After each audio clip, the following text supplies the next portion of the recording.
Oh, this book. Let me tell you, this friggin' book. I'm trying to get because there's something I want to show. um, so I bought the book. I wanted to hold on. Oops. Pugsley, what are you doing? Come on. My dog is under my chair. Come on, go lay down. Um, I don't even know where to start with this book. I'm going to show something. It's actually on my video tab, but I wanted to share it along with this. I am literally only on I think chapter 3. Like it's been a tough read for me. Let me see here. No, I'm on chapter 4. Okay. Okay. I'm a little bit into chapter 4. I told my husband I wish I would have never bought this book and read it. Um there is a lot of things in the Broken Plea book by Christopher Whitcomb. We never knew about. And it's literally right off the bat. I got so let me see, I believe it was with the first chapter. I skipped the prologue. I don't give two shits about the prologue. I wanted to get into the meat and potatoes. I believe it was the first chapter when they go into when the cops get to the house. I'm a visual, like I like to visualize, what I'm reading.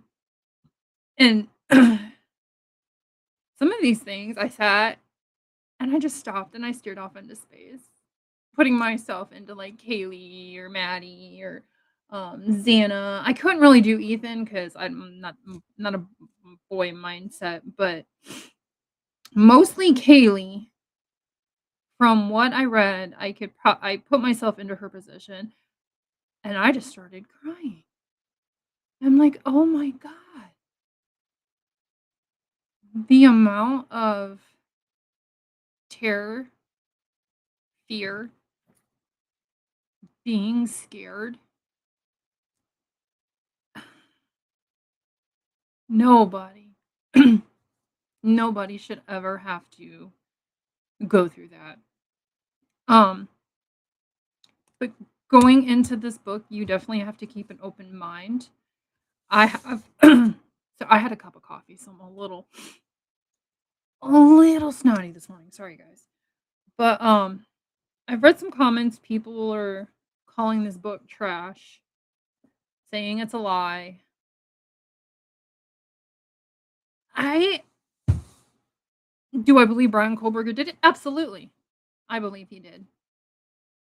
And there's a video that I want to play that I don't know if you guys have seen it, but I literally just saw it the other day and I was like, okay.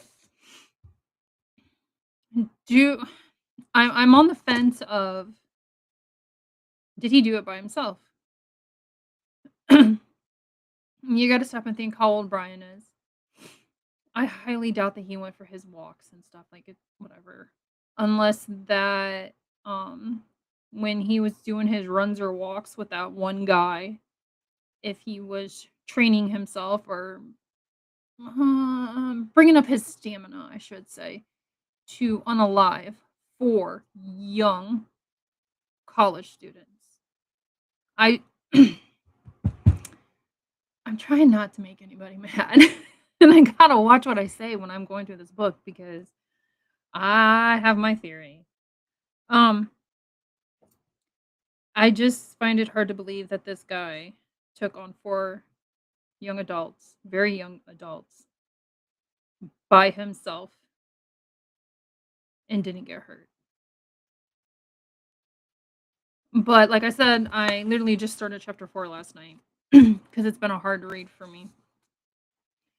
Um, I, I don't know. Let's just get into this because this I'm gonna. Woo! The first chapter pissed me off. I wanted to share. I wanted to show this because I think this is very very important. Okay, so this is the. Oops, this is gonna be loud. This is the Uber driver from that night, and listen to what she says.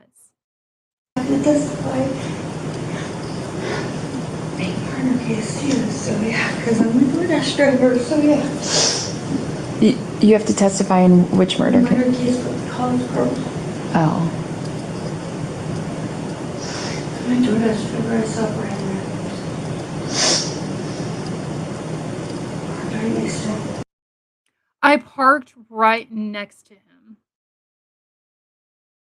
Yeah. That's her name is what? Oh, what the heck? Okay, there we go. In the book, they have a list of key individuals. Let me see here. Let's see. Okay, Kaylee was 21, Madison was 21, Xana was 20, and Ethan was 20. This says victims and then it says survivors. Dylan, she was 19, and Bethany was 19. And then, Brian was 27 years old. So it just says convicted for him. It also gives law enforcement who everybody is. Prosecution, defense. Oh, it does not say her name. I kind of swore that I saw her name in here. Maybe I didn't. But yeah, that is the Uber driver or DoorDash, whatever the hell she is. That was there and was parked next to Brian. We didn't know that fact either. So,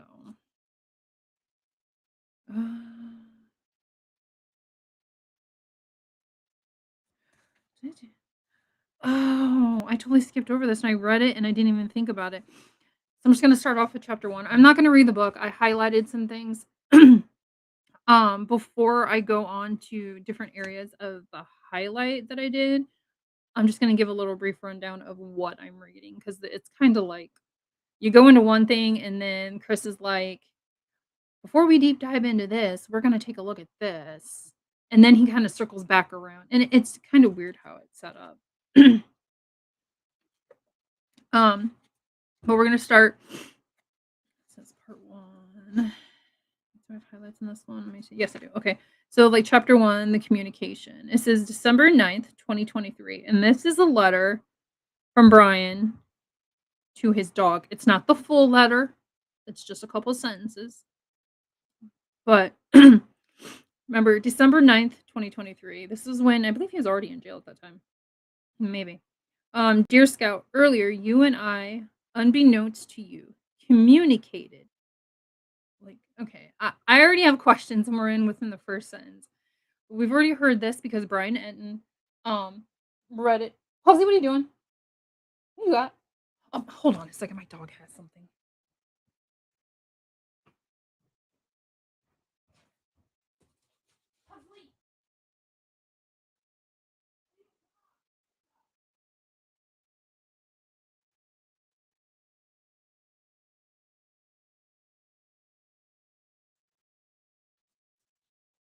Wow, you chose violence today, dude.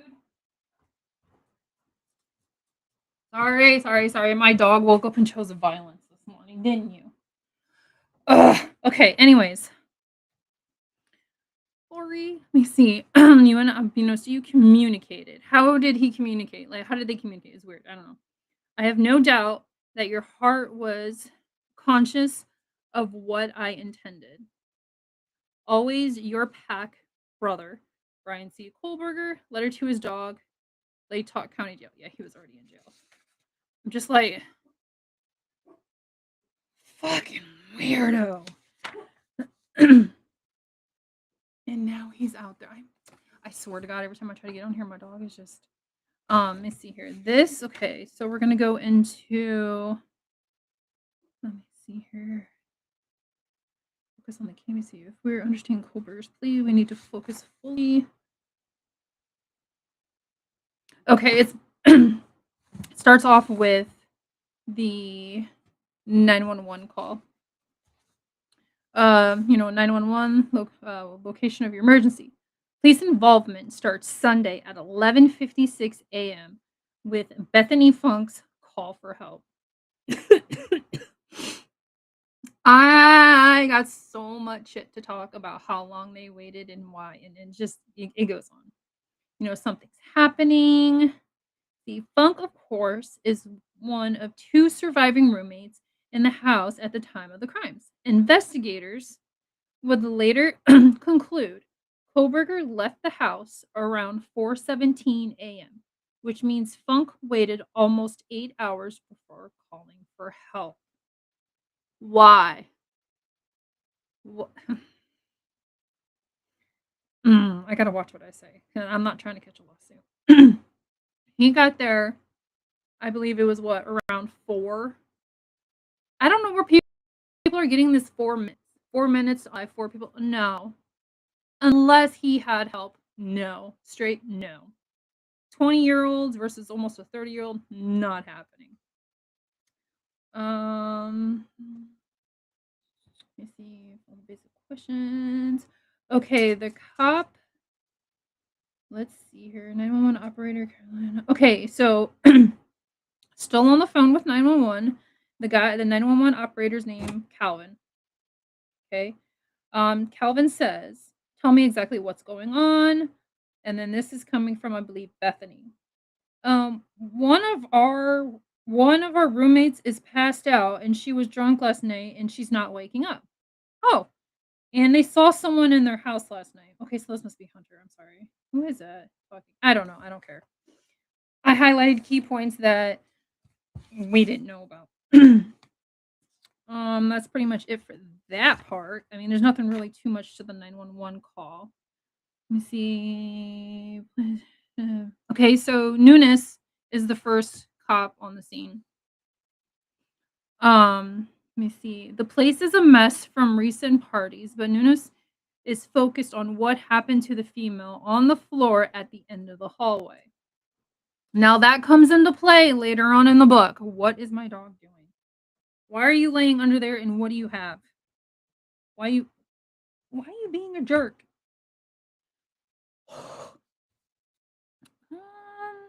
Nunes sweeps the room with the beam of his flashlight, trains it on an adult male laying sprawled across a queen-size bed. The man's legs stick out from under a fawn-colored, which is light brown, comforter.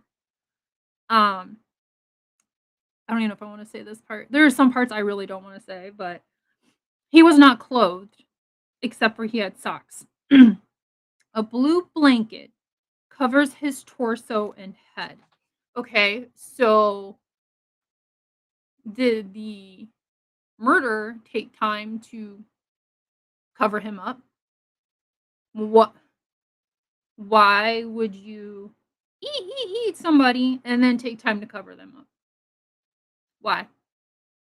That's one of the questions we're never gonna know. See, I didn't know about that. Where's my dog? There he is. Okay. The shock of realization is observed. Nunes pauses, trying to make sense of things. Furniture blooded and violently displaced. So that's telling me right there that there was a struggle inside that room. We're in Xana's room right now. Because at this point, he doesn't know about Kaylee and Maddie. So somebody fought back, and I'm assuming it might have been Xana, considering I don't think Ethan left the room. Because it talks about the blood and on in his feet later on in the book. So I'm assuming it was Xana. Ethan in bed, Xana's legs splayed toward the door. Like splayed. Some of these words don't even make sense. But yes, displayed towards the door. So I'm assuming displayed towards the door or her legs are pointing towards the door. So if you know the layout of the house, you can kind of get a visual. It's one of the words I can't. You can know what's going on. The room is cluttered with items one might expect to find in college students' bedroom, but they are scattered. Shoes, a coat hanger, a plate of food near a fan. There's laundry in a bin, a water bottle, a cell phone near Xana's left hand. She had a cell phone. I'm assuming she was trying to call for help, or she was on her phone when he came in. What are you doing? Get out from under my desk. Come on, go. Pugsley! You did not. I swear to God. My screen just went black. Come on, up here. Lay down. So yeah, I'm assuming because it's her cell phone's near her left hand, she was either on it or she grabbed it when he came in and was trying to call for help. French fries between her feet. There is blood on the walls, the door, the sheets, a nightstand, the floor. It's carnage. Pugsley, get out from under my desk. I swear to God. Go. There's nothing there. Don't get a puggle, y'all. Don't get a puggle. Okay.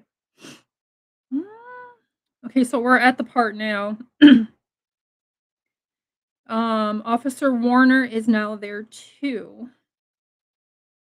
Let me see. Okay, who are we talking about here? I should have made notes. I only highlighted. Okay, so we're at the point that Officer Warner is there. He is there now. Him and Nunes, I believe it is, visually clear the residence for any suspects or additional victims.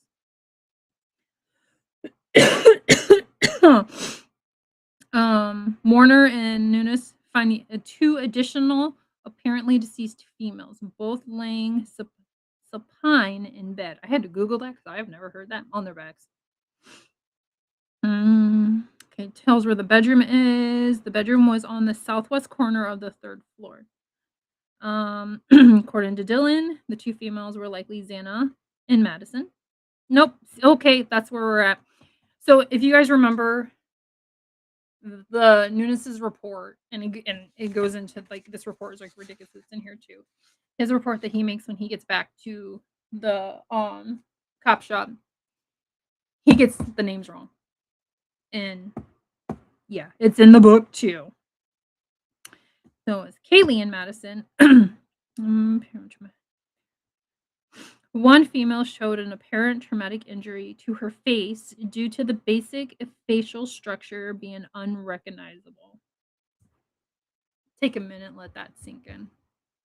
Because when I get to the part later on, I'll revert back to this. But just let that sink in. Her face was unrecognizable. The beginning is heavy. I'm gonna try to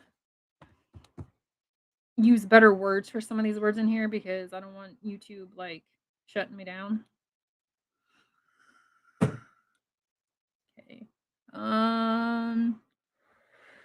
Both females showed very pale skin. Both females were covered in dry blood, apparently deceased. Apparently, go check for a pulse. Why didn't and there's 2 of you guys. Why didn't nobody go check for a pulse?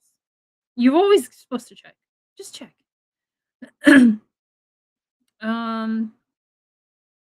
Warner and I exit. Okay. After the residence was deemed safe, Officer Warner and I exited the residence to secure it in the immediate area, to include parking lot immediately to the north of the residence. So we're at the point where they know there's 4 people in there. They don't know how, whatever at this point. They know nothing. Let me see here. It does say though, on 11/13/2022, at approximate 11:56 hours, I responded to an unconscious subject at 1122 King Road, Moscow, Idaho. Upon arrival, I found a large gathering of people in the parking lot immediately north of the house. Blah blah blah. My throat is really dry today, and I don't know why. Okay, get a drink here. I walked outside and began interviewing Dylan. Dylan told me at approximately 400 hours, which is 4 a.m., she heard a voice scream and believed it to be Kaylee's. Keep that in mind. She heard a voice scream and she thought it was Kaylee's. It could have been Xana, could have been Maddie, could have been Beth. But Beth, I believe at this point, is downstairs. At 4 a.m., she's downstairs in her room.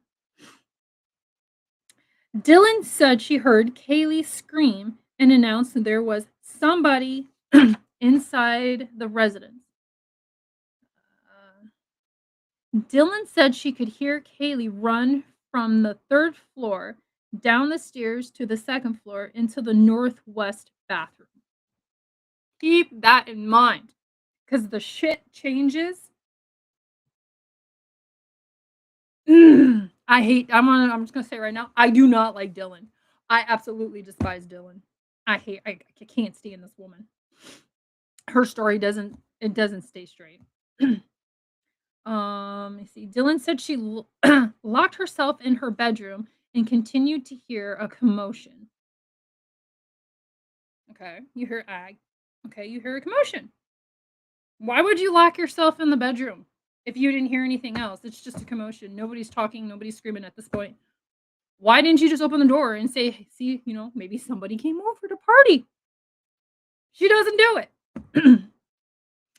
um, Dylan said she eventually, or Dylan said eventually she stopped hearing a struggle and heard a male's voice saying, "You're gonna be fine. I'm gonna help you." Remember that because that also changes.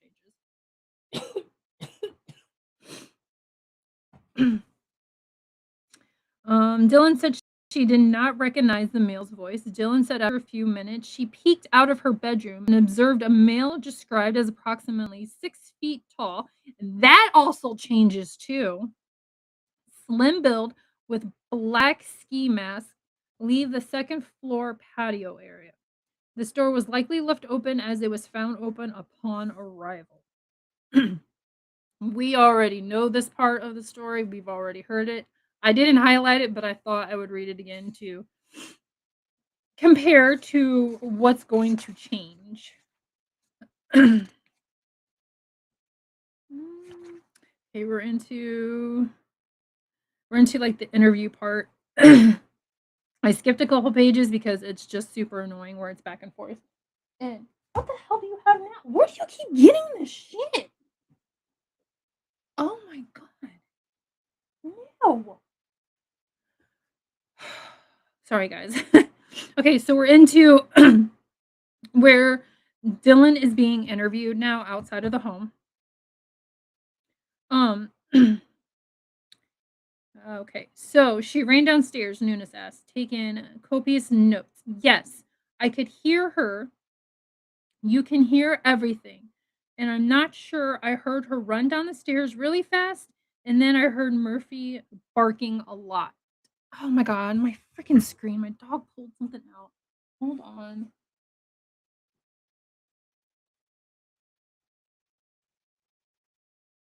I swear.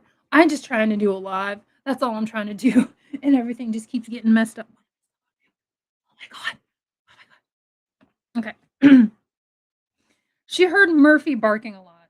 Okay, so this is around probably about 4 a.m. Seems when everything pops off. Murphy's barking a lot, and you hear somebody running at 4 a.m. I don't think Haley would be playing with Murphy and getting him barking at 4 a.m. considering there are roommates. So that should have been a red flag, and Dylan should have at least checked. I would have checked. That's just me. But it gets even worse, and Dylan pisses me off even more as this goes on. Okay. See, news confirms that she reports the man said, "You're going to be okay. I'm going to help you." Again, that does change later in the story. Yeah. And you didn't hear anything from Kaylee anymore at that point? No, I didn't hear anything. So then I kept calling her name. I called on my phone. I called Xana, Maddie, and Kaylee. None of them answered, so I opened my door to look, and that's when I saw the guy pass by. He looked at me, but he didn't come toward me or say anything, which seemed confusing to me. Okay, so at this point in Dylan's story, Kaylee's downstairs in the bathroom. And that's when Dylan heard him say, "That's okay, I'm going to help you." Kaylee wasn't downstairs. Kaylee wasn't found downstairs. She never left the bedroom. Spoiler alert, she never left the bedroom. So then, who did Dylan hear? Maddie didn't leave leave the bedroom either. Spoiler alert. The only one I could think of is Xana. So I'm starting to get mad and frustrated because Dylan just pisses me off. I am not team Dylan at all.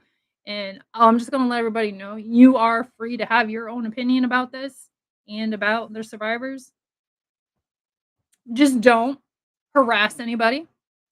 Do not be rude in the comment section to anybody about their own opinion. And if I see it, your ass is blocked because I'm not going to put up with it.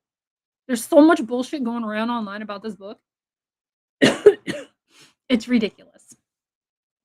So we're going to fast forward. Okay, we're into chapter 2. It was just the interview. The interview with Dylan, or like, like right there at the scene.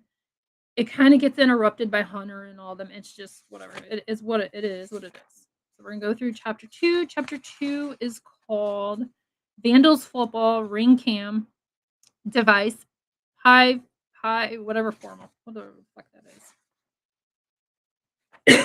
is. My throat. Oh my god. Oh, okay. This one is you're gonna be like, oh my god. Let me see. Let me get the exact reference. It's probably because the original. Okay, so okay, so there are little sections taken from the original report in this book, and I'm going to read one of them. This one's talking about Hunter.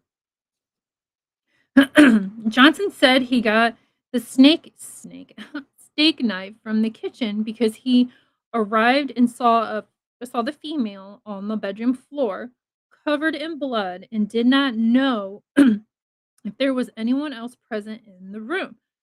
Johnson said he checked their room with the knife for protection. Okay, so keep that in mind. The steak knife kind of plays a important role in all this. Okay, so then we go on, and it is Warner is talking to Hunter about the knife, all of that. Oh god, how do I want to say this? Record Hunter mentioned. Okay, I'm just gonna read this paragraph before. Nunes's body camera does record Hunter mentioning the knife as the two men leave Xana's room. But Nunes seems not to have heard him. Based on what appears to be the sound of the knife hitting the table, Hunter dropped it after Nunes discovered Xana and Ethan, but before he talked to Warner.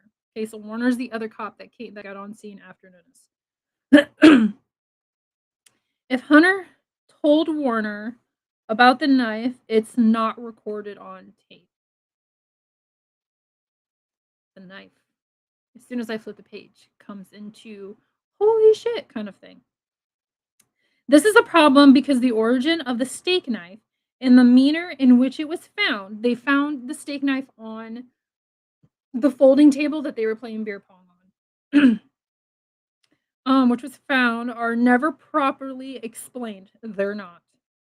Despite discovery of a K-bar sheath on the 3rd floor. Okay, here we go.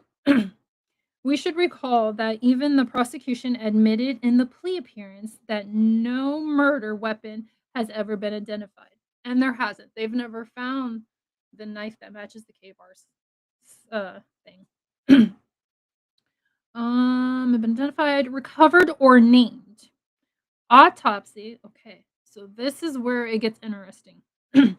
Autopsy photographs suggest at least 3 different edged weapons were used in the 4 murders.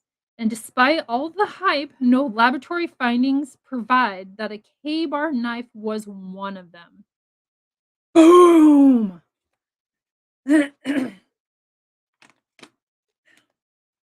So to me, that part is saying that there was no K-bar involved. There was other stabby stabs involved, but not a K-bar. So then how did the sheath get there? Because that comes into play too, because people are not documenting things right in this book. Okay, here. This is another part from one of the interviews. They're describing the living room, okay? As you go up the stairs to the second floor, you enter a small living room area, okay? This is where the table's at.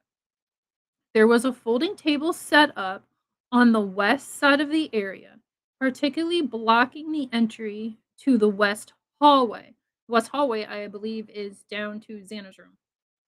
So it's partially blocking that. Keep that in mind too. Just tuck it back in a little file folder because it's going to be pulled out here in a little bit. The table had multiple red solo cups on it in game formation, beer pong, along with a small steak knife.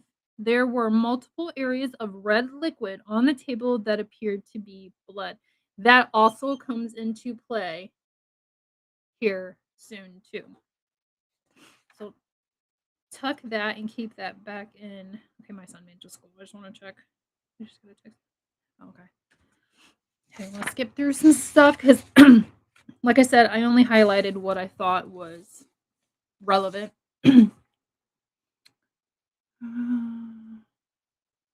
Okay, so this is going to be like a paragraph. I'm going to read this, and I just turned my freaking. There it goes. Okay, oddly enough, Nunes's body camera records Warner standing no more than 18 inches from Mogan's lifeless body.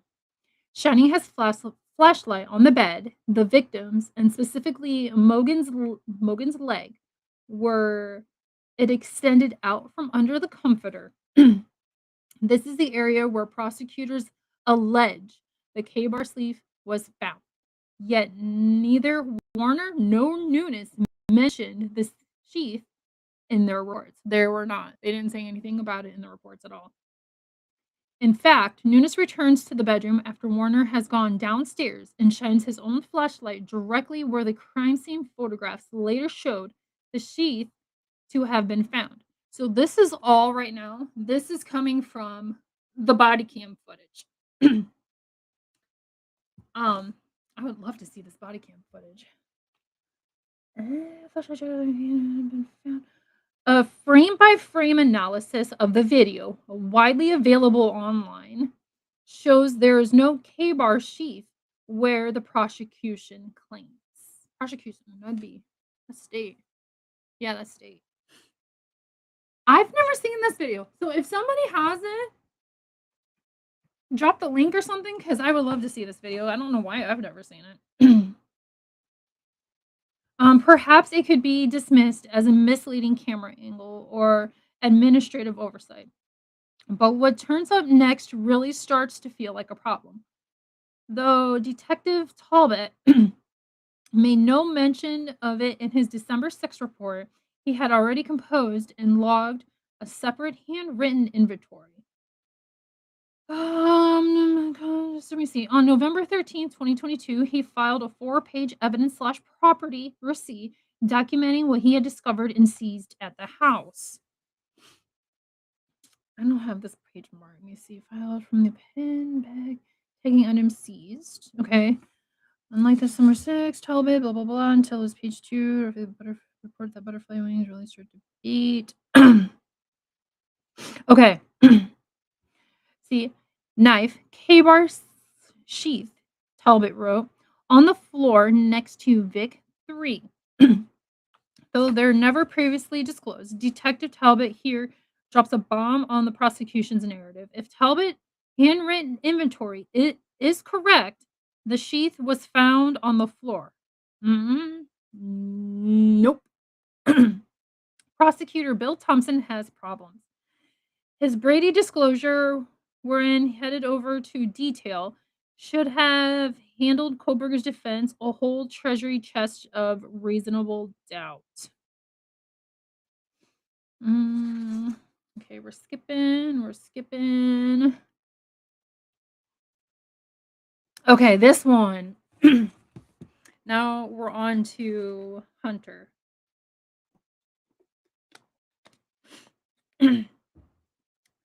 Okay.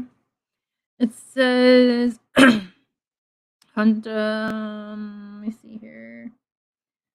Hunter said around 1200 hours on 11/13/2022, Dylan called Emily, Hunter's girlfriend. Dylan told Emily she thought something was not right in her house. Dylan also told Emily she heard or saw a man in her house the night prior. If she saw a man, why didn't she fucking call 911? Dylan, you're a dumbass, and I don't care. You're stupid.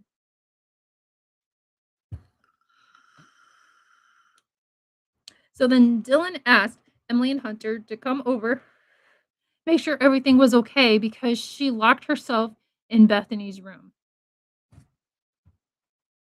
Let that sink in for a minute. I can't stand Dylan. I absolutely hate Dylan. I want to say something, but I'm trying not to catch a lawsuit. Um, why didn't she call 911? Girl, Dylan, if you come across this girl, please answer why you didn't call 911 at any point. Or if you were too scared, which that's mentioned a lot in the book. Huh? Why didn't you say something to Bethany and have Bethany call 911? Right then and there. Why? I have questions that we need answers to. Dylan pisses me off. Okay. To make sure everything was okay because she locked herself in Bethany's room. Okay. Hunter said he was the first person to get to the residence. Hunter said he entered the code to the front door where Bethany and Dylan were in Bethany's room on the first floor. Did I skip it? Hopefully I didn't skip it. Maybe I didn't see it. Give me 2 seconds because there is a important, very, very important part, and I hope I didn't skip over it. I don't think I did.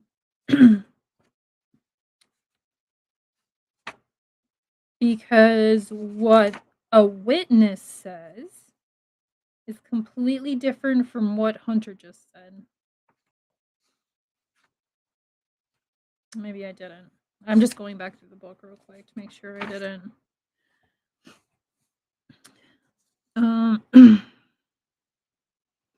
But Dylan and Bethany were telling Hunter they did not know what was going on. The rest of this is about Hunter going in, finding everything, blah, blah, blah, blah.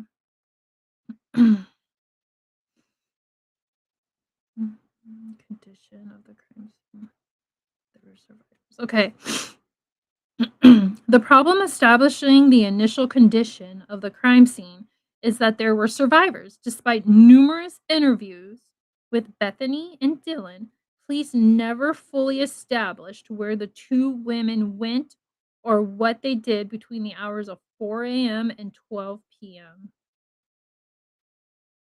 Yeah, they don't know. Dylan's Apple Watch comes into play at some point. It is talked about in this book. Though Dylan claimed to have left her room after spotting the intruder, evidence appears to suggest that may not have been the case. Police files indicate, oh, here's the Apple Watch, that an Apple Watch she wore that night documented movements that are very hard to explain. I believe it was like 130 some or 140 or 50 some steps after midnight. I can get why there's a couple from her going to her bed, from her bed to her door. I get that. I have a Samsung watch. I get that, but that's an excessive amount of steps for being in your bedroom, sleeping at the time. Okay, first person to enter. Okay. Let's see here. Oh, we have a lot here to go over. Whole page. Okay, let me start here. Before we get to Dylan, it makes sense to revisit Hunter. According to Mowry, he was the first person to enter the residence after the crimes. Hunter told police he entered through the locked front door using porch code to gain access before finding Bethany and Dylan in Bethany's room. Okay, I did not. Okay, then the witness part's after this. I want to know who has this damn passcode and why are these girls giving this passcode out to their friends? Why? Why are you giving your passcode? I get it, so people can get in for like parties, but girls, no, no, no, no, no. They could just tell somebody and some random person, and then bullshit like this happens. God, oh my god. This will become important once police receive an eyewitness account that the front door was open just prior to Hunter's arrival. On November 17th, MPD officer Aaron Morris filed supplemental 20 detailing information provided by a neighbor named Justin Nadui. I'm just gonna call him Justin. And it reads Justin stated that on Sunday, 11/13/2022, between 9 and 10 p.m., he was walking his dog. He stated that when he walked by the first time, he noticed the front door to a 1122 King Road on the north side of the building facing campus was wide open. So that's that front door in the parking lot because that side of the house faced the campus. Okay. He stated he knew it was a party house, so he assumed someone was too intoxicated and forgot to close the door the night prior. Justin stated he walked his dog up Taylor Avenue to Blake Avenue, then down to Sweet Avenue. He said the walk took him approximately 1 hour. Justin stated when he walked back to his apartment around 11 o'clock, the front door was still wide open. So there's what time did hold on. The girls got home. So the girls could have shut the door now that I think about it. The girls could have got home. Because what time did they get home? I think it was around 2:30. So yeah, they could have shut the door. But then why was the door open? Because I'm pretty sure I don't think anybody was home at that time.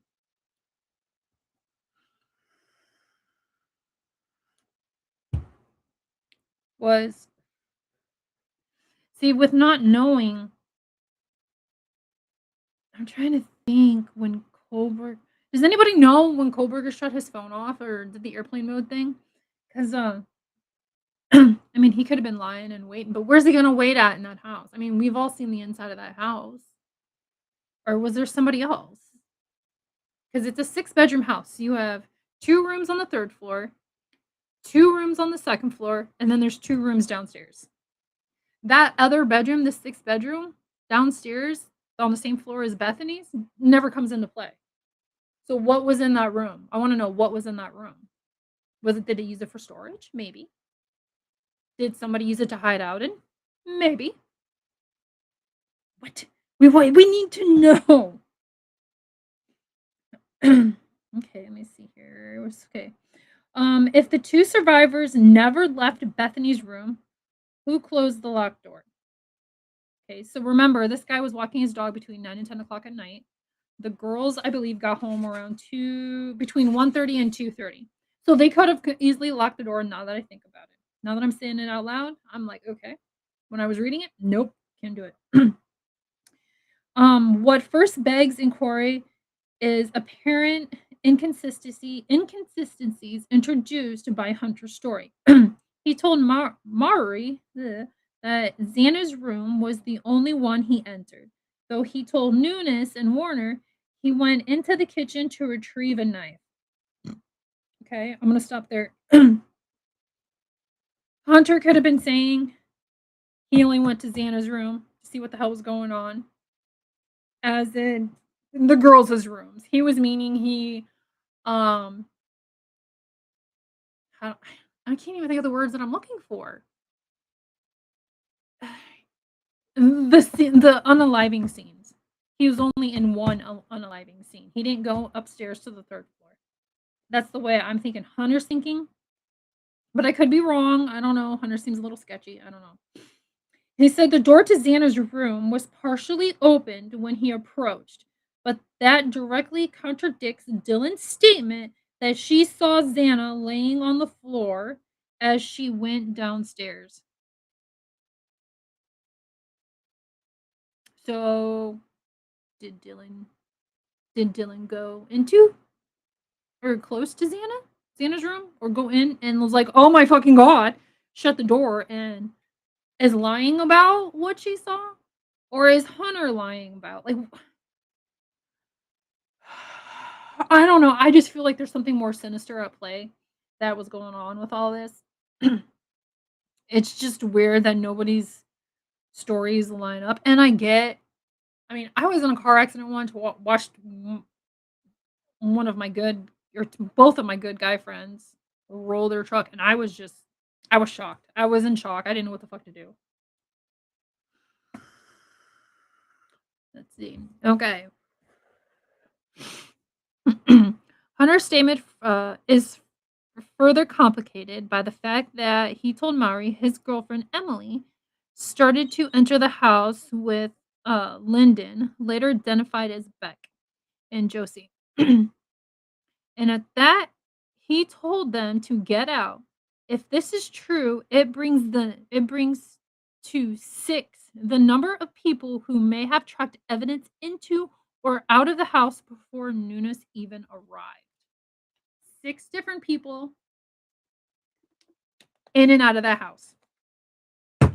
We don't even know if anybody else stopped by. Somebody could have stopped by before Dylan and Bethany woke up. Because obviously they're giving this fucking key code out to everybody. Like, so we don't know.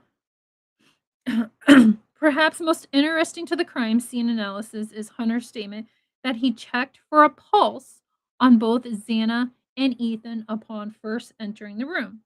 If true, this means his initial statement to Nunes may have been false. He told Maury both of the bodies had rigor mortis and were cold with no breath or pulse. An assessment that seems unusual for a 20-year-old college student with no medical training, according to Maury. Hunter said the 2 victims had been deceased for a while. How does he know what a dead body looks like? Or what kind of changes? Unless he's got like a morbid curiosity and knows all this stuff. Like,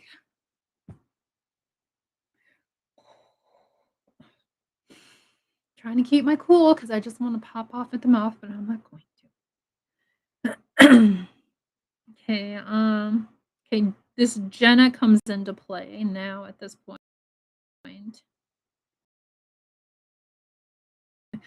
Jenna texted Bethany at 11:20 a.m., so right before noon, asked if Bethany was still awake. Jenna said Bethany called her back at 11:49. Bethany told Jenna she and Dylan were in Bethany's room. Jenna said Bethany was freaked out because her roommates were not answering their phone. Then why didn't you just go and look? Why? Why didn't you go and look? See what they're doing, see if they're okay. Okay, so Maury clarified that Jenna was a member of the Pi Beta whatever sorority with Dylan, Lakeland, and Bethany, Xana and Maddie. Although Xana and Maddie had dropped out, he determined that Kaylee was a member of Alpha, I don't know how this is, a Phi, whatever, sorority, but had dropped out as well. Though no one knew at the time, sorority affiliation would provide important down the line once investigators learned that Kaylee had moved away from Moscow but returned for the weekend primary to attend a Pi Beta Alpha formal as Dylan's plus one.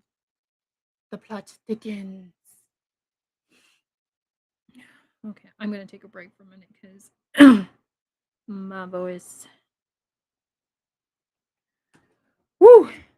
I'm telling you, some of this stuff in here, I'm just like, Why didn't like it gets more like the more the story, the more that you get into the book, the more Dylan's gonna piss you off. Oh my god.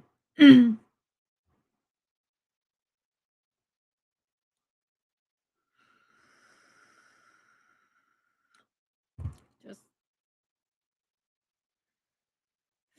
okay. So we left off. Kaylee was only there to be Dylan's plus one to a formal. Okay, cool. Documented suspicious activity leading up to the murders, Maury wrote Jenna said she knew Kaylee saw a dark figure staring at her from the tree line when she took her dog Murphy out to pee. Jenna said this occurred about a month ago at the house. I'm so tired. Like, I don't want to say the address because I'm tired of hearing the damn address myself. So I'm just going to say the house for the 1122 King Road. Okay. And Jenna said there has been lighthearted a talk and jokes made about a stalker in the past. So about a month prior to all this happening, supposedly, allegedly, there was somebody in the bushes. Got a bushwatcher. And I'm pretty sure I oh, you know what? That's weird that if this is true, the stalker in the bushes, it was a month prior to this happening. Nancy Guthrie, that guy was there about a month prior too. Ooh, that's weird. I mean, it's not connected. It's not connected at all, but it's just weird. If that is a stalker, then maybe maybe he was there more often trying to like figure out their routine, but they're college students. They're party college students. They're not like Kohlberger where they have an exact routine they do every day.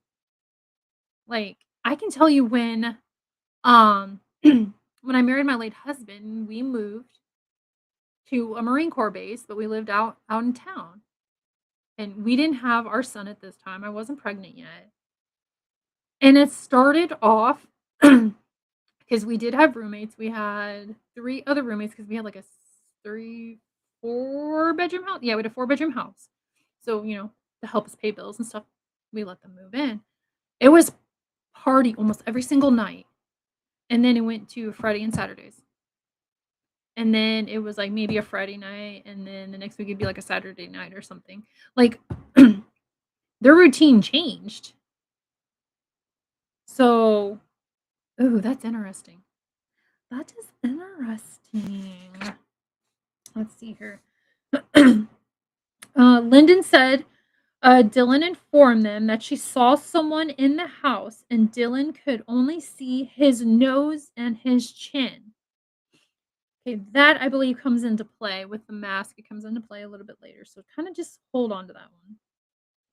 Lyndon said Dylan was freaking out and wanted them to come over to the house.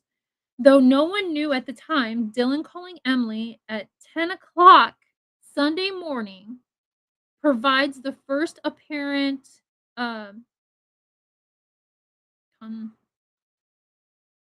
the first I'm sorry, contradiction in her story. It's Monday. Give me a little grace here.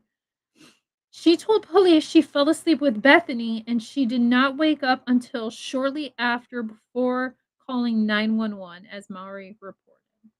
So Dylan called Emily around 10 o'clock, but Popo didn't show up till 11, I think like 11:50 or something. So what happened in between that time? I have an idea because it's in this book of what happened. We'll get to that. Let me see. Okay, so Officer Nunes's body camera recorded as he walked towards the house that Sunday, based on interview conducted on scene and in God damn it, I swear to God, I can't pronounce words. Subsequent days, whatever, in the following days, we can establish that people standing outside included Lyndon Beck, Hunter Johnson, Bethany Funk, Dylan Mortensen, Josie Lutheran, whatever, and then Emily all in at whatever the hell her name is. Okay? Why? I don't understand why call your friends.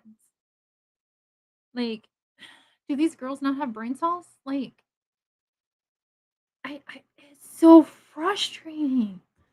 I just want to scream some stuff at Dylan. Bethany doesn't really play a part because Bethany's on the first floor. And then there's more stuff in this book that comes from Dylan, and you're like, oh my god, she's stupid. It's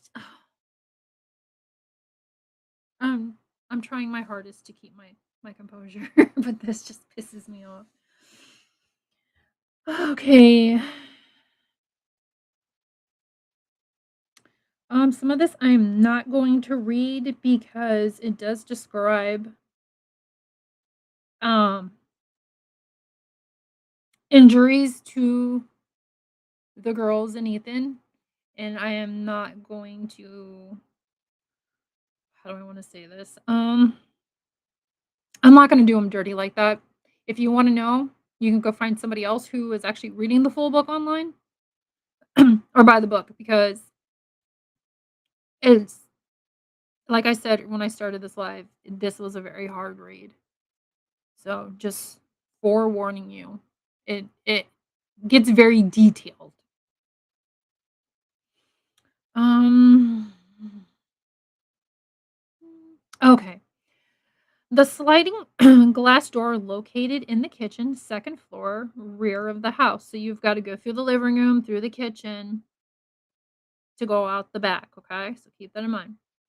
Was open and there was a set of footprints in the melting snow leading into and away from the residence. Okay, I'm sure we all remember that footprint. It was, I believe, a Vans shoe, I think it was. Prior to this happening, there was a party.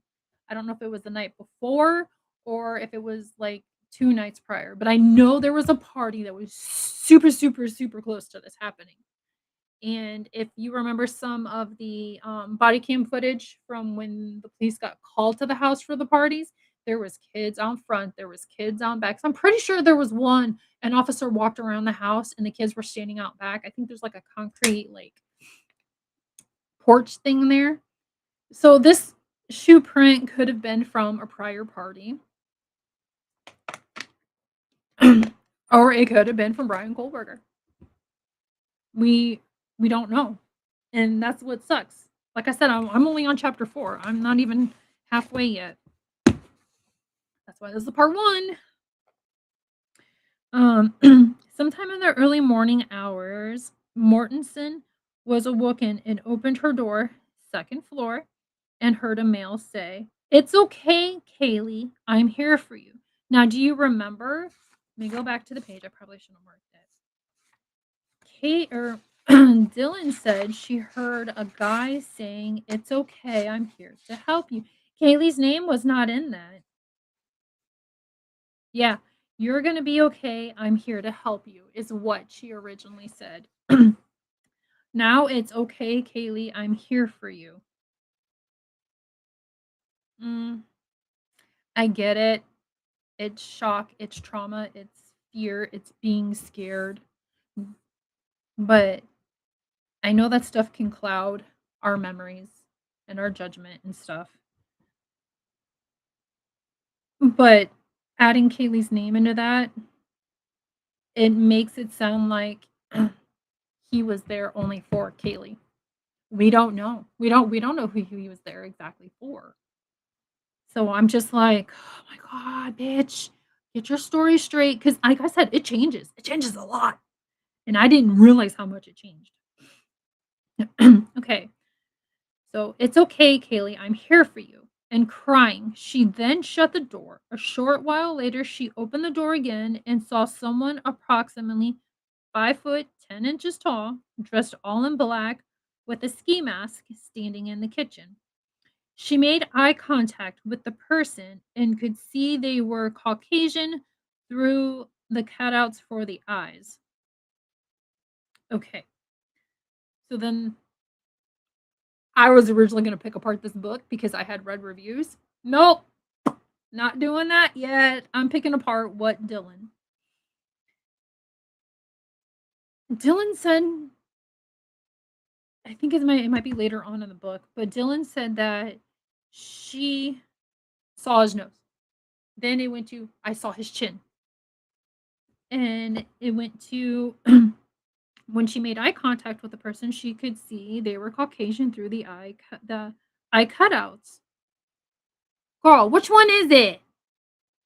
The amount of times Dylan changes her bullshit. Even his height changes later on. Like it all, like, oh my god, I'm sorry. I'm getting frustrated. But then answer this too.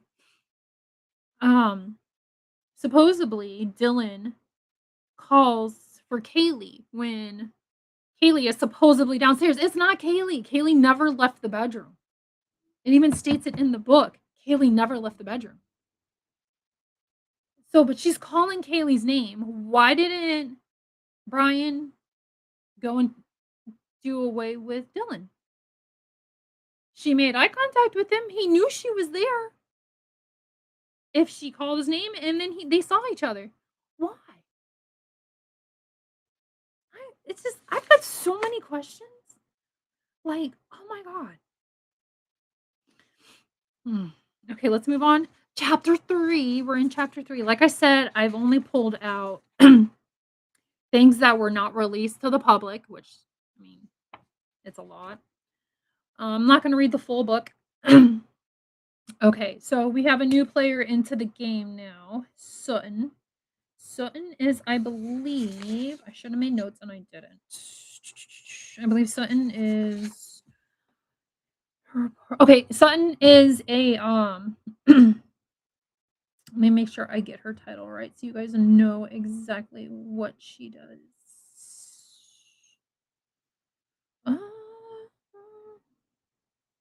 Man, I'm totally not prepared for this. It's okay though. We got time.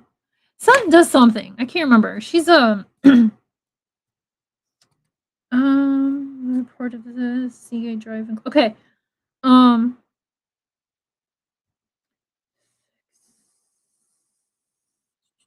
Okay, here it is. Here it is. Bill Thompson's office reached out to a Memphis-based criminologist named T. Paulette Sutton. Okay, so she's out of Memphis. She's a criminologist.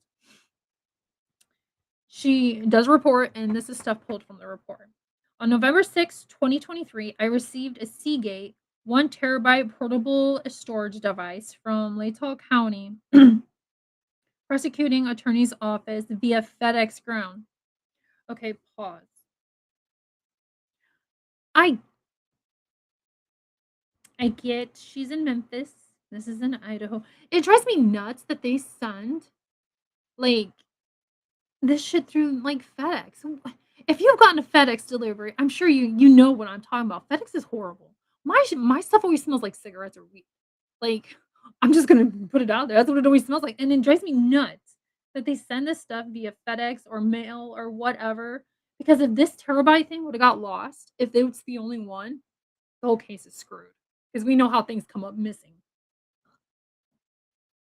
The storage device was password protected, and password associated with the hard drive was sent via a separate email from Miss Jennings on October 31st of 2023. Okay. Sutton also indicated in her report that she personally examined the crime scene.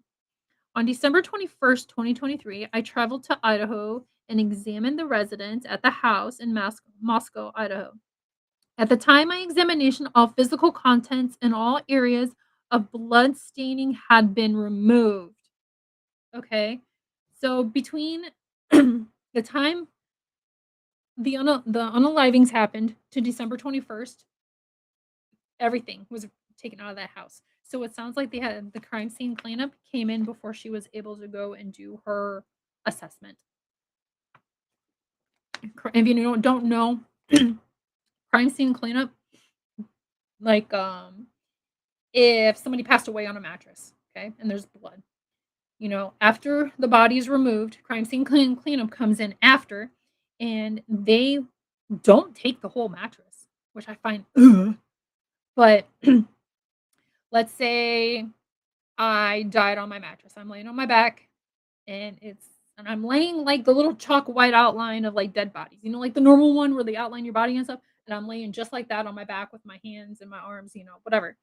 They'll cut that part out where the blood is, and they'll take out if there's like springs in there, they'll cut those out. And if the blood dripped down through, they'll cut out the bottom part. Like they'll just keep cutting down until they get all of the area that the blood or contaminants have touched, and then they leave the rest.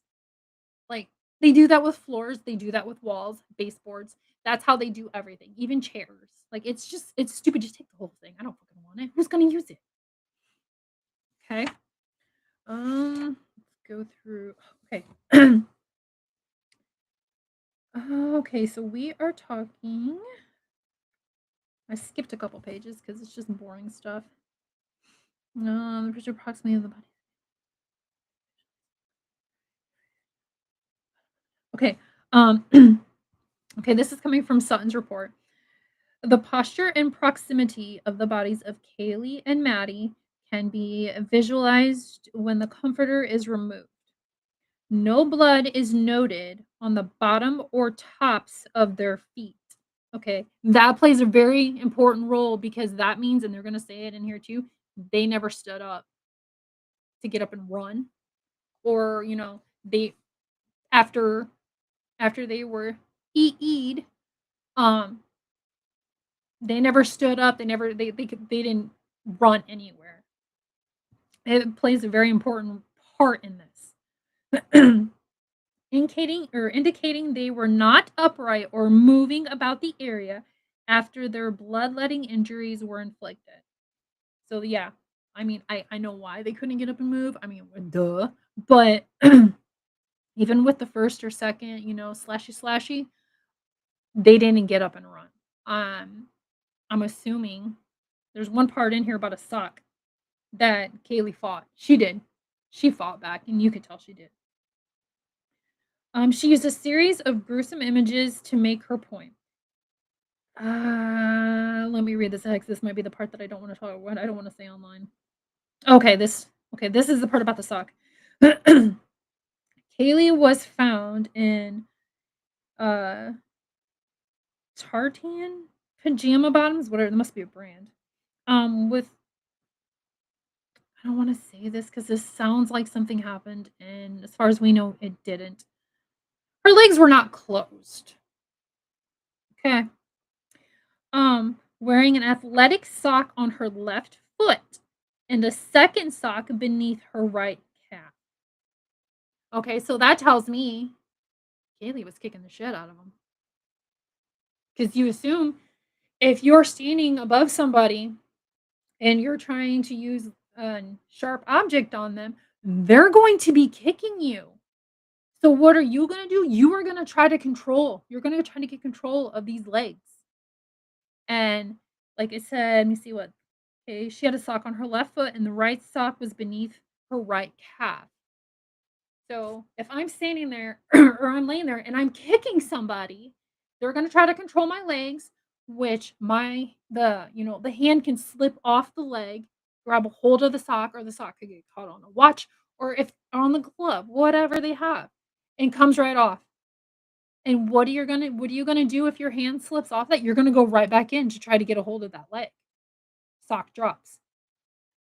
That's my theory of how the sock got there. But it's, you know. Okay, so we go from the sock, the foot. Let me see. Okay. Let me make sure. Okay. Mogan was rolled slightly on her side with her left leg hanging off the edge of the bed and her foot on the floor. So she fought too. Oh, she 100% fought. And it kind of makes you wonder. This is where I find it hard to believe that one man, almost 30-year-old, took on two at a time.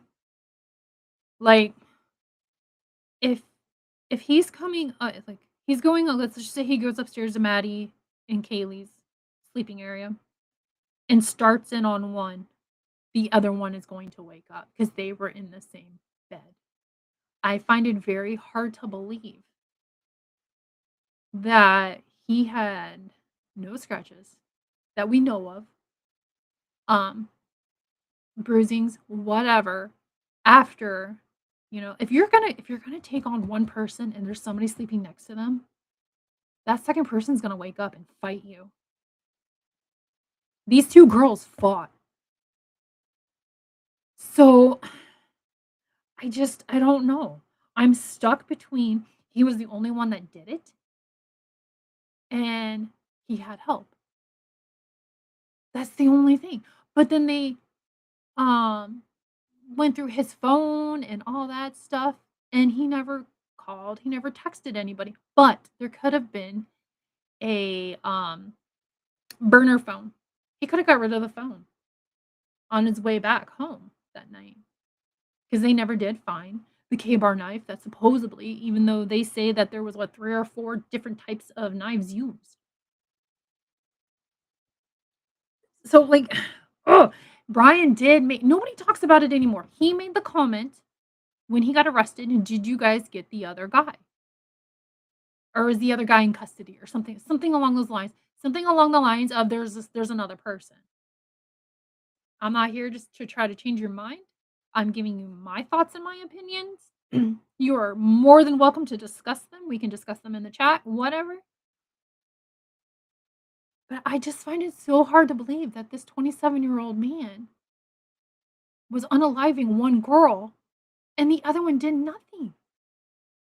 We know both of these girls fought, but like how? How did he do this himself?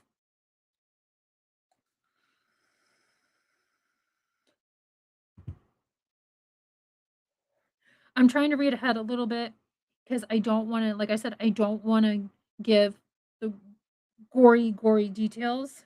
I'm either going to skip over them or I'm going to use different words. Um, because I want these girls to have some dignity and respect. Okay, we left off with Maddie's leg and foot. Okay. The blood visible on the bottom sheet is limited to the upper portion of the bed sheet at approximately chest level. So I had coffee for the new ones coming in because I see some more people coming in.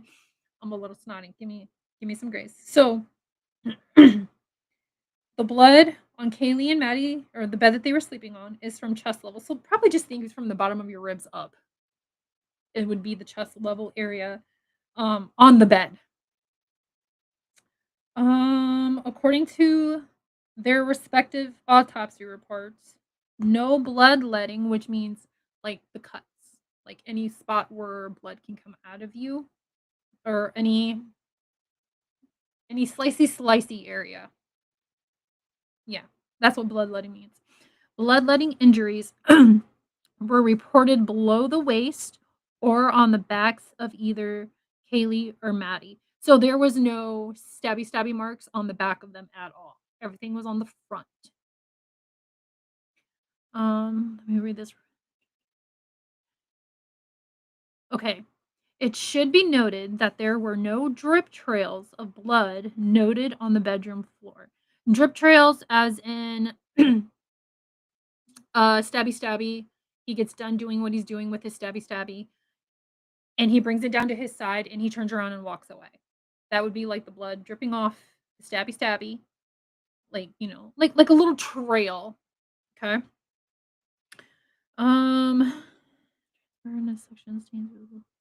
Okay, so more from the report. Drip stains, splatter stains, transfer stains, and saturation stains are visible on the comforter and on the exposed bed sheets. Apparent strands of hair were also visible on the comforter. This is where you guys are going to be like, holy shit. If you haven't read this, I'm about to blow your mind. When I read this, I stopped. I was like, what the fuck? Okay, let me make sure here. Okay, this is it, yes. Though not otherwise discussed in Sutton's report, ISP crime scene analysis photographed two separate deposits of unidentified human hair in Maddie Mogan's bed. Okay, okay, keep following. The first sample includes 5 separate clumps, dark brown or black in color. Okay, think about who's got dark brown hair, almost black in color, slightly curly, approximately 2 inches in length. They laid scattered over an area that appears to be 8 inches in diameter between Kaylee's right leg and the wall. How do I set this scene up for you? I'm assuming Kaylee got a hold of his hair. You know, he's doing what he's doing to her, and she's fighting back. Grabs a chunk of the hair and pulls it out. It's got to be his. Has to be. Yeah, think about that one. this one like is like heartbreaking to me. The second hair sample is visible atop the beige comforter on Maddie's side of the bed, roughly between her knees. This lock of hair is several inches in length, shorter than any of the woman's hair in the house, and markedly darker. Unlike the other samples, this strand appears to include bloody roots.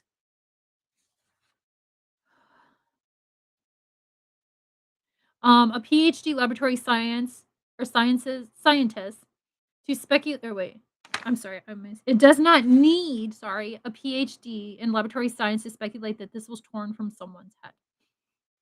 Whose head was it torn from if it's um shorter than any of the girls in the house? Was there, well, we don't know. We never heard anything. Was there a stabby before all this happened? And he allegedly did something to another woman? Like, where these little strands have blood on them. I'm just gonna let you guys paint a picture of the first sample of what was going on at the time that this hair was being pulled out. Okay, so now we're back to Dylan. Oh, I skipped a page. I cannot even see my little highlights. Let me see. According to crime scene analysis, Mortensen's bed. Okay, wait. This is where I'm like, what the fuck, Dylan? This is the part that I'm like, you're a dumb bitch. Yeah, okay. According to crime scene analysis, Morton's bed on the second floor was directly below Mogan's on the third floor, a physical separation of approximately 9 feet. So there is 9 feet from Dylan's bed to Maddie's bed. 9 feet. Right above you, bitch. Right above you. According to her initial interview, Dylan said she heard Kaylee and her supposed assailant talking in a bathroom, a distance of almost 10 yards. Although she remembered hearing Kaylee on the stairs, Dylan makes no mention of the noise one would expect from the violent murders of two housemates directly above directly above where the report says she was lying. How? How do you, I can understand Bethany not hearing what's going on with Kaylee and Maddie. I get that. But Dylan also said she heard she says in here too, it sounded like Kaylee was dancing with the dog when the dog was barking.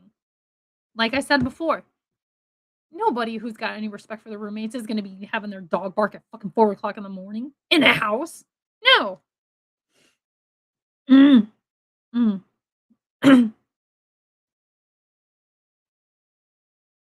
Whatever happened on the third floor of the house in the early morning hours of November 13th, one might assume that it made plenty of noise. It would have. I'm sorry, but it would have. Like, the kicking, the girls kicking him, trying to get him off, screaming. They were screaming. You know they were. Everybody would be screaming. Fucking Dylan, I swear, Dylan just pisses me off. Okay, so on to Dylan. Dylan said she woke up around 4 a.m. on the morning of 11/13, where she could hear Kaylee and Murphy, the dog, dancing at 4 a.m. Pretty sure that's the time Brian was in there. They weren't dancing. Dylan said she knew it was Kaylee because she recognized her voice and could hear Murphy barking. That's just rude at 4 a.m. if you know your roommates are sleeping. I'm just saying. But I don't believe that's what was happening. Dylan said she heard Kaylee go upstairs and say, "There is someone here."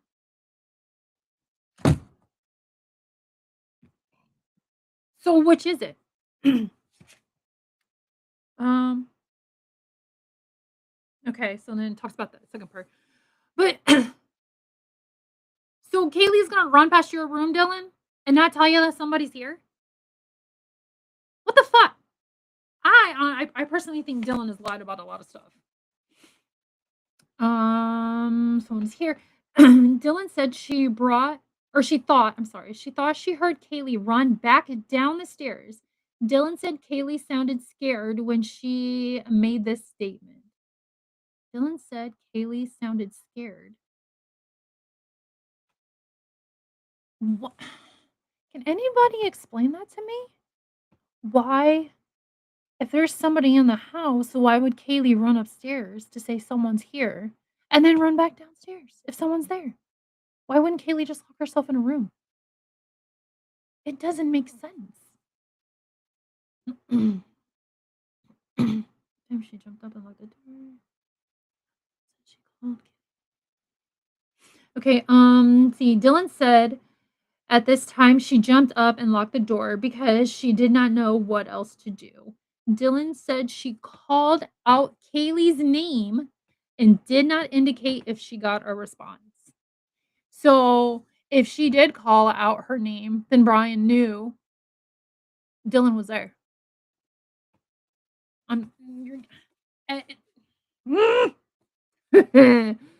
Dylan said she then tried to call Kaylee, Xana, and Maddie on their phones. Dylan was asked if she saw anyone come downstairs or heard anything. Dylan said, "No. I don't even know how they got in. We're usually pretty good about locking doors. And never had problems before. It was just really random."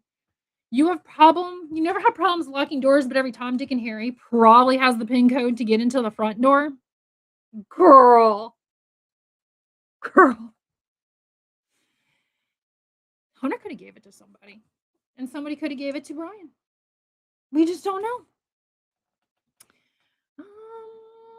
Let's see.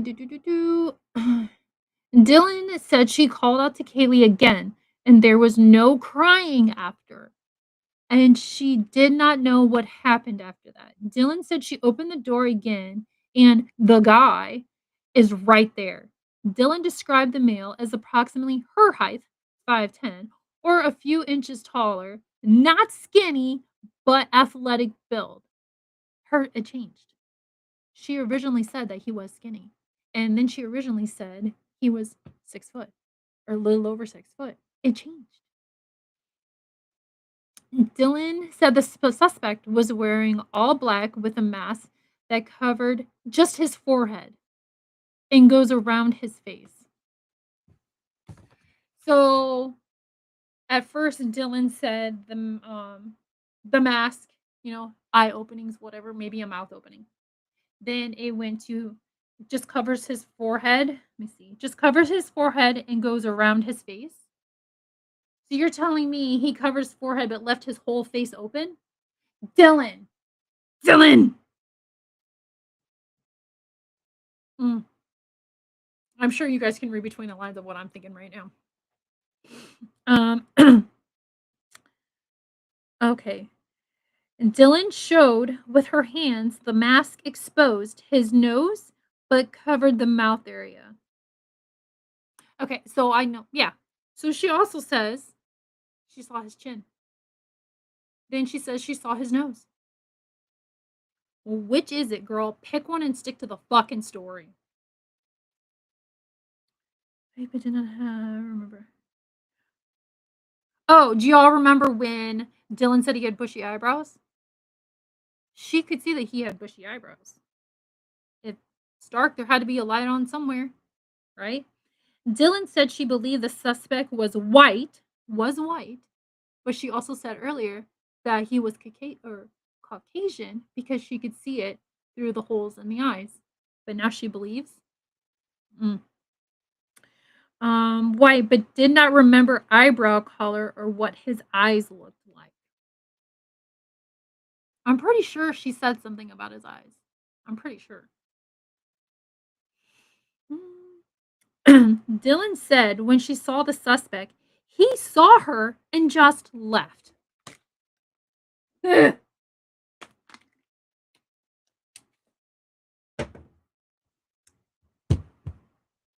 Yeah.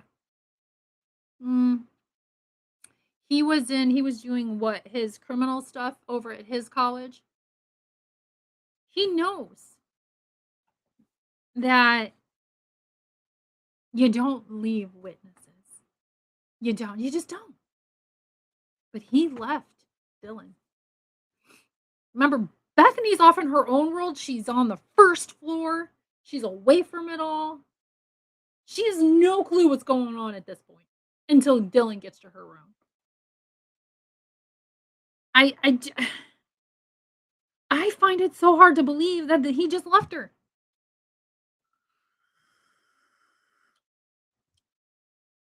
How do I say this without sounding mean?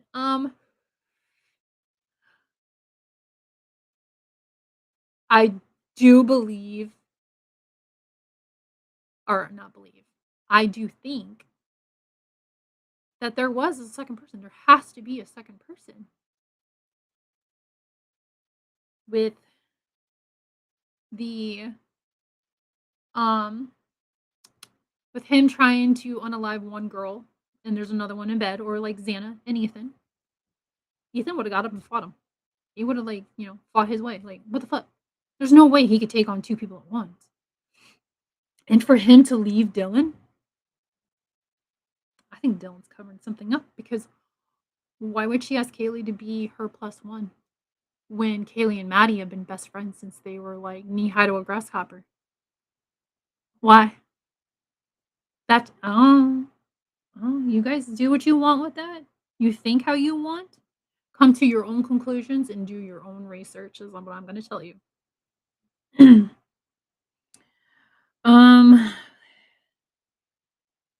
me see here.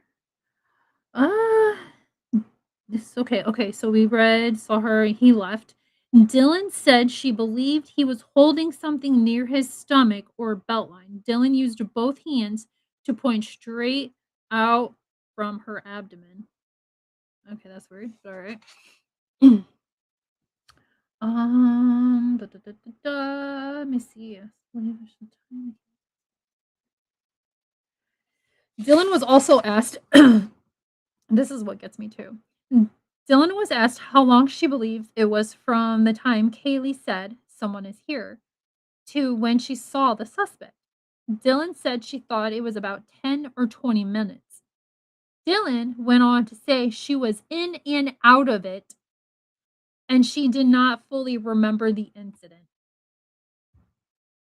Now, just think with Dylan's statement in that not remembering the incident or not fully remembering, if this would have went to trial and Dylan got up on, the thingy, oh, that Ann Taylor would have tore her ass apart. Tore her apart. Because I'm pretty sure she was out drinking. She was drinking too. So she's already intoxicated. And she doesn't fully remember the incident, but she remembers making eye contact with Brian. She remembers Kaylee supposedly running up and down the stairs, which I don't ever think happened. She doesn't fully remember the incident. Mm. Yeah, I'm gonna leave that for you guys. Between said she remember watching the suspect go out the kitchen. She remembers watching the suspect go out the kitchen door and leave. Dylan said at this time she closed her door and locked it at first as she could. Dylan said the suspect did not walk toward her or say anything. I'm sorry, but if I was Brian and I was in that position, I wouldn't have left Dylan. No, I would not have left her.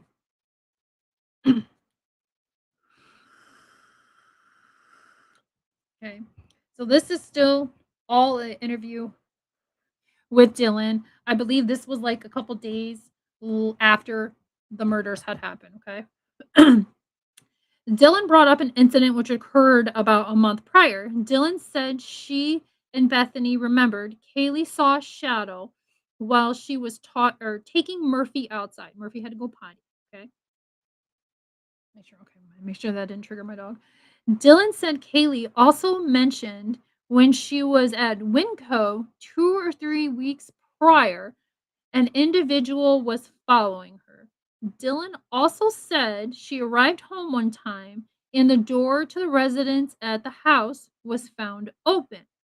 That's because it could be he he got in and, looked around the house. He knew nobody was there. It could be that. Or it could be every Tom, Dick, and Harry that you gave the damn coat to. It could have been somebody drunk. I need more context, like context. I need to know, did they have a party the night prior? What happened the night prior to the door being open? Dylan said she did not believe the slider door was locked the night of 11/12. Okay. So this goes back to Dylan saying they were really good about locking doors. And then now she believes it was not locked that night. Maybe it was purposely left unlocked. You read between the lines of what I'm saying? Dylan said she heard Murphy barking a lot around 4 a.m. on 11/13. When Kaylee went upstairs, Dylan said she heard Murphy go outside barking as well. Wasn't Murphy found in a bedroom or in the extra bedroom upstairs with the door shut? Does anybody remember that? There's really no mention of where the hell Murphy is. Like I said, I started on chapter 4. We're on chapter 3 right now, but I have not read anything about where the hell Murphy's been. Everything I've heard about the dog is, Kaylee took him outside, or Bethany or Dylan, I think at one point took him outside too to go potty. That's it. So what the fuck? Dylan said she heard okay, blah blah. Dylan was unsure if Murphy would chase the suspect outside. Wait. Dylan was unsure if Murphy would chase the suspect outside. Go back to Dylan saying, where was it? Where was it? That she watched him walk outside. Let me find it.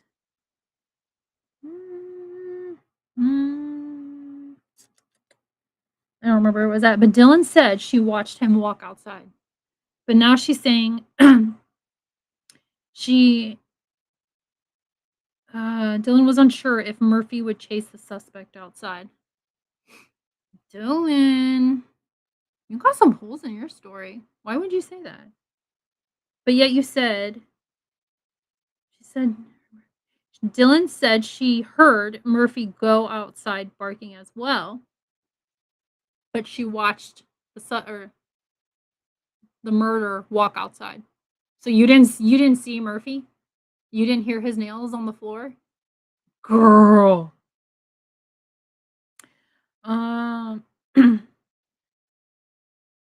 Dylan said she did not remember if the suspect who ran left the slider door open. Okay, so now he's running. First, she's watching him walk outside. Now she's watching him run outside. Do what you want with that. Let's see. Where did we? Okay, so we're skipping a couple pages because it's pretty much everything we know. This is talking about the stains. There was X amount of stains. I can't remember how many. I haven't gotten that far, but there were stains found outside of Xana's bedroom and Maddie's bedroom. So this is from the report. Let me see here.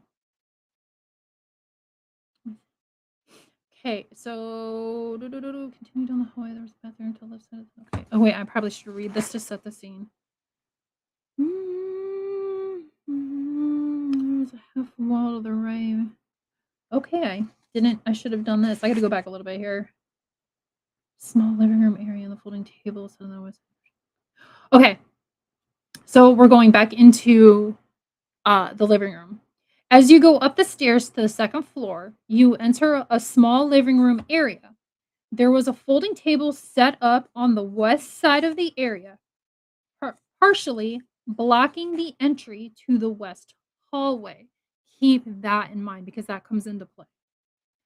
The table had multiple red solo cups on it in game formation, beer pong, along with a small steak knife. There were multiple areas of red liquid on the table that appeared to be blood. Okay, so as I walked west from the living room, there was a half wall to my right. I could see multiple drops and runs of red liquid along the entire half wall. Anybody who knows anything would think that was some type of liquor because it was a huge party house. Just wait. Just wait. Above the half wall, north, I saw more red stains on the wall above the first and second floor staircase. Let me see, above the first and second. That doesn't make sense to me, but whatever. The stains are liquid were consistent with cast off and appeared to be blood. Oh, continuing west down the hallway, I believe we're going towards Xana's room. There was a bathroom to the left, south, with the hallway ending at a bedroom. Okay, so we're walking down the hallway towards Xana's room. On the north wall of the hallway, near the bedroom door, there appeared to be a red color transfer mark at approximately my shoulder height. Now, I don't know how tall this person is or what. I believe this is still Sutton stuff. Return to Sun, BC page provides analysis on the highly. Okay, let me see. Stain 26 on the half wall of the second floor living room. At the end of the beer pong table is depicted an image. Okay. This is one of the bloodstain or blood transfers Talbot also mentioned. Sutton wrote, Stain 26 was tested for the presumptive presence of blood and was positive. Stain 26 is diluted cast off with an associated flow stains. Cut. Now anybody would be like, oh, party house, somebody, guys get restless. They wrestle kind of thing. That's what I immediately thought. Just wait. Let me see. Cast off is created when blood is released as a result of a blooded object in motion. So if you're taking a stabby stab and you do what you're doing to somebody and you leave and let's say you're walking with intent. You're power walking, right? So your arms are moving back and forth and you're holding a stabby stab. And as your arms moving back and forth, what's the stabby stab doing? It's in motion.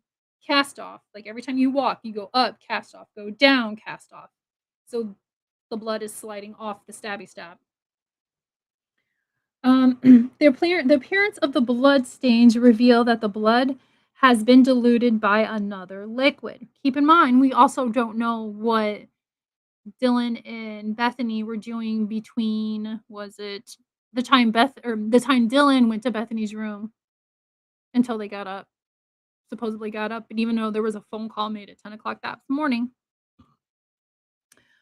Flow stains, as stated in, or wait, demonstrated in stain 26 result from gravitational attraction. Additional testing of stain 26 shows the presence of a mixture of DNA. Kaylee matches the major component. Madison is a potential contributor to the minor component. There is no physical evidence to indicate that Kaylee or Maddie was in this location after sustaining their blood-letting injuries. So that's just them saying when after he did what he did to those girls, he was probably walking with intent and swung that arm and the blood phew, came right off. What Sutton makes clear is what prosecutors have never disclosed to the public and are not required to since there was a plea deal. Is that liquid blood from the third floor somehow made its way to the second floor, where it was transferred to the half wall leading down to the first floor. Wait. It's clicking now. Hold on. Let me reread this. Wait. Let me see where to go. Where to go? Is that liquid blood from the third floor somehow made its way to the second floor, where it was transferred to the half wall leading down to okay, never mind. I was like, "Wait, what?" It got to the first floor because whose bedroom's on the first floor? Bethany's. I was like, "Wait, what?" I believe that half wall is when you're coming up. I think it's when you're coming up the stairs from Bethany's. I think there's a half wall there. I could be wrong. Don't quote me on that because it's been a minute since I've looked at the inside of the house. See, the blood identified through DNA as belonging to Maddie and Kaylee was diluted with an unknown liquid before drying on white painted sheetrock with no discernible discernible edges of volume or mass. So both of their bloods mixed together and it's dried on this wall, but yet it's been diluted with some liquid. Oh God, I wish I could come out and say what I'm really thinking, read between the lines. What was Dylan doing? And that's what all I'm gonna say. um, let me see. The blood splatters, though up the 12. Or wait, the blood spatters, though up to 12 inches in length. So that's a whole foot of blood splatter. Appear to have been wiped off the wall. Think about it. Just take it in. We'll take a little bit of a break right now so you guys can catch your thought. Like I'm telling you, this book drops so many bombshells. You know what? We are going to take a break. I'm going to take a potty break. You guys go do what you need to do because we got more to talk about. Be right back.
right, I am back. I just uh, give me a minute. I need to reset myself because like I said in the beginning of this live, Dylan pisses me off. It's something I know she's supposedly cleared, but there's so much in this book that we did not know about.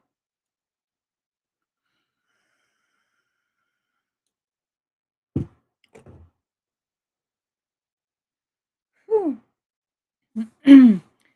Gosh, let me see. Oh, okay. Let me see here. I'm trying to see where we left off at. Okay, we left off there. Okay, you guys ready? Altogether, police found and identified 15 separate areas where blood from victims had been transferred to flat or vertical surfaces on the second floor. So, backtrack, second floor is the living room, the kitchen, the bathroom, and Xana's room. Oh, and Dylan's room. So there's 15 different spots just on the second floor of blood transfer. 3 of these stains were found on floor molding in the hallway leading to Xana's room. 2 west, 1 east. Okay, so they said 3 was found.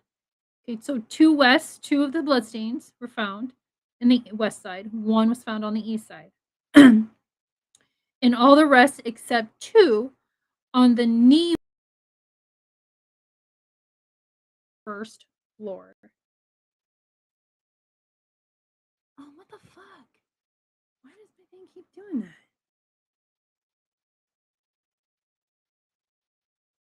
It's still going.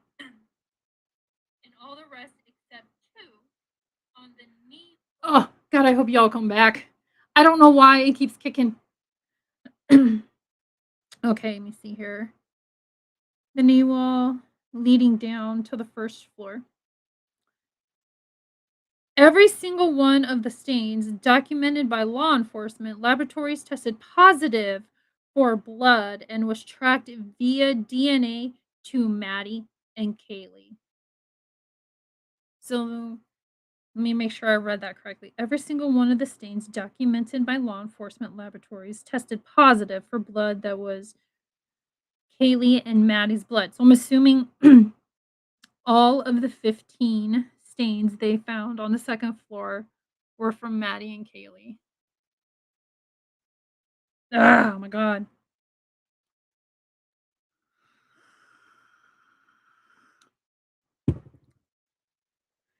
Neither Maddie nor Kaylee entered the living room after they were attacked, meaning the killer or killers may have tracked liquid blood from the third floor and cast off as droplets while moving from the kitchen across the living room, then left down the hallway to Xana's bedroom. I don't know where my dog went. Oddly, police found a single anomaly that, if released to the public, could have caused widespread uproar. Documents specify that the blood matching DNA from Ethan was found on the flat wood knee wall at the opposite end of the house, near the top of the stairs leading down. Top of the stairs. Which stairs, though? It doesn't say which stairs. For the first floor or the second floor? You know. Sun's report shows that due to being found not clothed, except for unstained white socks, Ethan never left the room in which he was attacked. So Ethan never got out. He never left that room.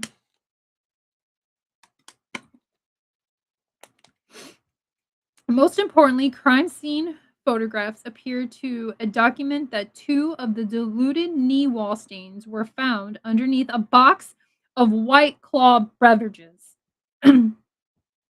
If true, this could prove that someone placed the box on top of the stains after Ethan was murdered. As we will see shortly, these previous undisclosed pieces of evidence alone seem to cripple the prosecution's assertion, of a lone offender. In my mind, some almost certainly transferred via touch Ethan's blood to the stairway after he and Xana were murdered. It appears most likely they did so while walking down to the first floor, not fleeing the house via the kitchen. Who went downstairs? Who went to the first floor where Bethany's room is? Just saying. I mean, we don't know. We don't know. Stain E consists of 2 diluted splatter stains. The shape of these splatters show they were traveling from the area of the living room and towards their stairwell opening. The coloration in the edge characteristics of stain E shows concentration around the out. The fuck is that word? I don't know. Something of the diluted stain. So it sounds like somebody wiped these stains. Boom. Bombshell. Okay, let's go into chapter 4. Maybe, oh, okay, I did highlight some stuff. Okay, chapter 4 is beer pong, $2 bill, girl in the window. Okay, let's start with the basics of what the file tells us. We know from Dylan's first 2 statements that the witnesses' recollections, can be sketchy at best. We know that written reports by Officer Nunes and Warner seem to differ significantly from what body camera footage shows. We know that Bethany's delayed call to 911 started the whole thing off on the wrong foot, and that statements provided by Hunter only made things worse. We cannot ignore the fact that Detective Talbot's December 6th report appears to directly contradict the handwritten receipt he filed on November 13th. Forensic analysis by the state's blood splatter expert, Paula Sutton, shows confusion where it was supposed to add science. In my opinion, Bill Thompson's plea hearings summation is rife with half truth and misunderstandings. And Taylor promised to mount a defense, but that never happened. In order to map a path through this chaos, we need to find a beginning, a center, a time and place from which all changes flow. Fortunately, we can agree on certain things, including the fact that at 4 a.m. on November 13th, 2022, there was a 3-story house near the middle of the U of I campus. The midpoint of the house was its open second floor. At the center of the second floor was a living room. In the center of the living room stood a white folding table. Everything that happened early Sunday morning had to pass right through it. Okay, so we're getting into some more good stuff. Oh, almost lost my spot.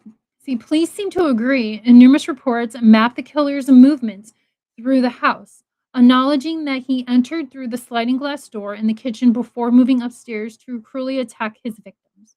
Evidence shows that he walked back down to the second floor, leaving a blood trail on the walls and banister to where he encountered Xana near the door to Dylan's room. Now, is what he heard or not he, I'm sorry, Dylan, is what Dylan supposedly heard Kaylee up and down the stairs, was that actually Brian coming down the stairs? And then maybe Brian thought Xana was Kaylee. If he actually said her name, hey, I'm here to help you, Kaylee, that stuff. Like, yeah. Okay, me fine. Okay. He chased her through the living room, turned left down the hallway, killing her within arm's reach of Ethan. Police believe the killer fled the scene. Yeah, fled the second floor after encountering Dylan just moments before she ran downstairs to Bethany. Sutton agreed enough to describe the living room in detail. Within this area, there is a sofa, a television, a beer pong table. She wrote on page 62 of her forensic analysis. A metal frame console table is partially visible against the wall opposite of the sofa. If we if we surmise that the table at the center of the house might be important, prosecutors seem to have ignored it, while acknowledging that it was set up for beer pong in the house that hosted a party the night before the murders. Okay, so yes, there was a party the night before the murders, going back to the footprint in the snow. Smokers or outside, whatever. It could have been. We don't know. No one questioned its placement. They did not find it odd that 10 cups were neatly arranged at the end, with 10 others strewn widely from the other. They did not even try to explain how, after killing Kaylee and Maddie, a 6 foot tall, 185-pound, blood soaked Kohlberger chased a frantic Xana through the space occupied by the table without moving it an inch. Bill Thompson himself stated in court that immediately after butchering Xana and Ethan, Kohlberger fled back around the table on his way out the door. Though this whole ordeal, we are told the table was never touched. Let me see here. Okay. Sutton's report addresses bloodstain on the table, but never questions how they got there. She maps blood splatter on the knee wall without calculating trajectories or explaining how blood from an object in motion could have lined up precisely with a killer standing where the table was not supposed to be. Officer Nunes' body camera records Hunter and Warner turning sideways to navigate the table, but Nunes never questions how Xana dodged it with with the killer close on her heels, widely swinging a knife. Like, what the fuck?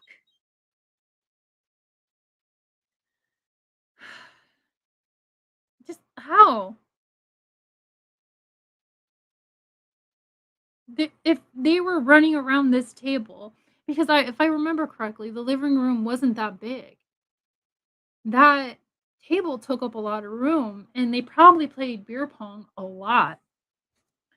So, like, if they did it a lot, and like how it said, Hunter, he just turned sideways.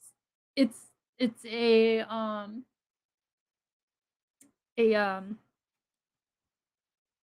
oh god, it's a muscle memory thing. I'm just checking on my dog real quick to make sure where he's at.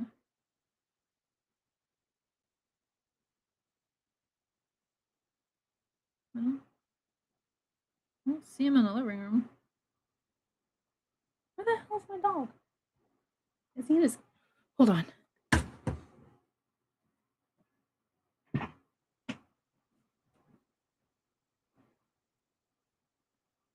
Oh.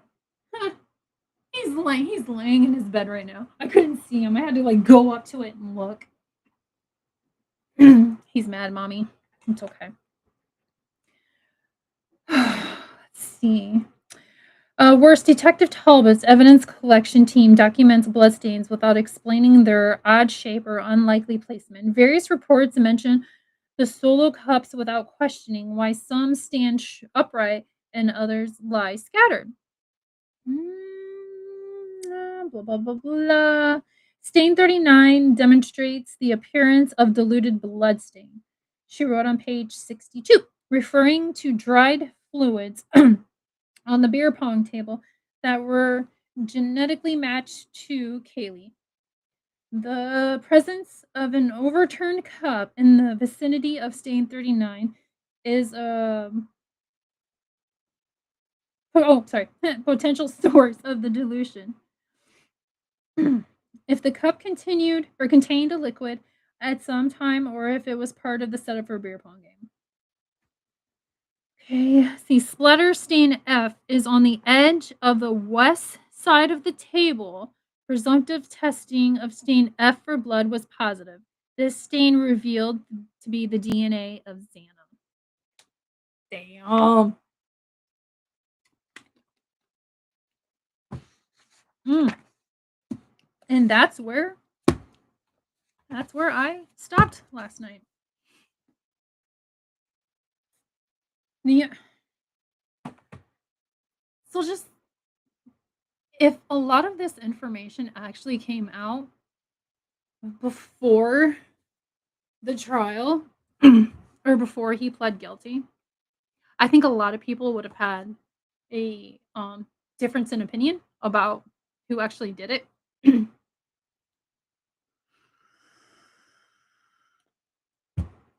If, like I showed in the beginning of this live, if you haven't seen it, go back to the beginning of the live or go to my videos on here. It's the Uber driver or whatever or the DoorDash or whatever the hell she is. Um, she she admits to parking next to him. So she came, I think it was around 4. It was sometime around 4 because wasn't it? It was Xana, I think, got DoorDash. So that means Brian was already there. Oh, what is this? Pop up. So if she parked next to him, he was already there waiting. He was probably trying to get the courage up to do what he was going to do. I'm going to read more. Hopefully, I'll have a part 2 tomorrow. I'm going to get a couple chapters in so we can go through it and not be like a long, drawn out thing. But I don't know. I just find it so hard to believe that he took on Maddie and Kaylee. I just don't. I can't. 2 girls fighting him off. I mean, we don't know if they had like broken arms from him doing whatever. I don't want to know any of that. But I just find it hard to believe that he took on one girl screaming. She got to be screaming. And then the other one had to have waken up. And then if the Santa thing of running through the house, how does Dylan think any of this is Kaylee and Murphy dancing? I don't know. I don't get it. Somebody's lying somewhere.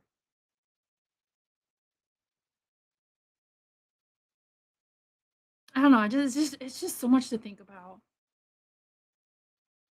Hopefully, like I said, I'll have a part 2 tomorrow. I'm gonna go and read some more. I'm not a book person, y'all. If you actually know me in real life, I don't do books. I absolutely hate books.